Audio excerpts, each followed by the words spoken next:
আজকে সেই মেয়েরা বলে ইসলাম আমাদেরকে স্বাধীনতা দেয় নাই। আছে না নাই? আছে না নাই? এগুলা বহুত মাইবানো হর ইয়া, বহুত মাইবানো হর। ইসলাম স্বাধীনতা দেয় নাই, ইসলাম স্বাধীনতা দিয়েছে। তোমরা ছিলা দাসী, তোমাদেরকে আমার মুস্তাফা রানী বানিয়ে দিয়েছে। বরাবরই হ সুবহানাল্লাহ। যে ঘরের মধ্যে কন্যা সন্তান হতো, যে ঘরের মধ্যে মেয়ে সন্তান হতো, সমাজের একটা নিয়ম ছিল, বলে মেয়ে মানে অপয়া, মেয়ে মানে অলক্ষিনী, মেয়ে মানে মান সম্মান আঘাত করবে, মেয়ে মানে আমার ইজ্জত ডুবাবে।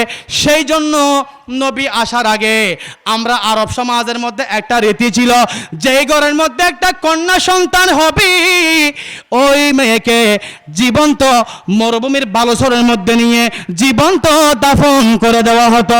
উচ্চ আওয়াজে বলুন নাউজুবিল্লাহ। আল্লামা গোলামুর রহমান আশরাফ শাহ হুজুর যখন আকদ ফরাই দেয়, আবু শাহ হুজুর যখন আকদ ফরাই দেয়, আল্লামা ইলিয়াস নুরি যখন আকদ ফরাই দেয়, মৌলানা জয়নুল আবদিন আল কাদেরী, জামালউদ্দিন কাদেরী যখন আকদ ফরাই দেয়, আচ্ছা আকদ ফরানোর পর থেকে কি মেয়ে স্বামীর দায়িত্ব নেই নাকি স্বামী মেয়ের দায়িত্ব নেই?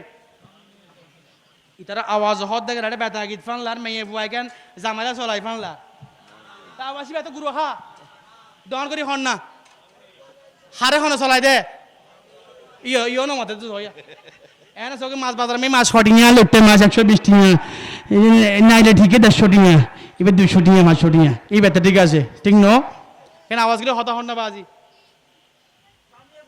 এ এত ফাতে বাইরে আর হাকু বুঝছি। অর্থাৎ কি করে যেদিন থেকে আকদ পড়িয়ে দেওয়া হয়, বিয়ে দিয়ে দেওয়া হয়, সেদিন থেকে আর রাজালু কাওয়ামুনা আলান নিসা, আল্লাহর ফয়সালা অনুযায়ী ছেলেরাই মেয়েদের দায়িত্ব নেই। বড় করে বলেন সুবহানাল্লাহ। আগে ছিল দাসী, মুস্তাফা বানিয়ে দিয়েছে ঘরের রানী।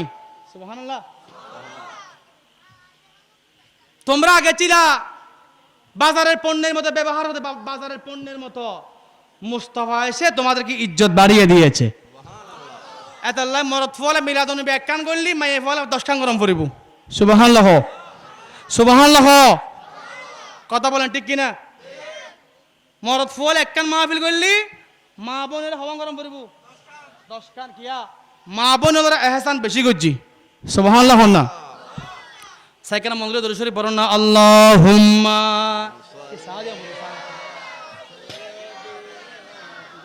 মাওলানা মুহাম্মদ ওয়া আলা